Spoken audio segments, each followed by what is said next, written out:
Traditionally, I would read through students' work at home and write comments on their work to give them feedback. However, since 2006, I've been using audio devices to read, reflect, and audio record my feedback to the students,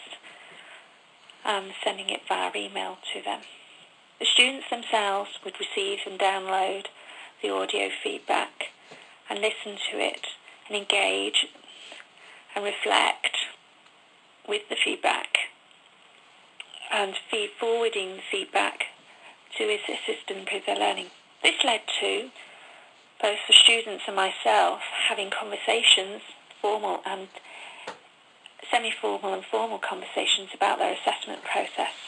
during their learning, and those conversations between us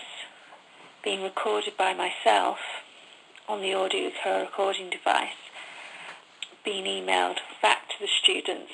for them to be able to connect with that information and feedback later at the end of the day.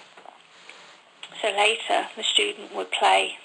the audio feedback, and this would assist them in reconnecting with their conversation, feedback conversation, but also it was found that it assisted them to reconnect with their own thought processes during that conversation period, not only the words, spoken words, but the thought words. However, one has to ask, who's really should be responsible for recording these conversations?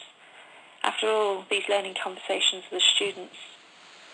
So with research money from the HEA and from the University,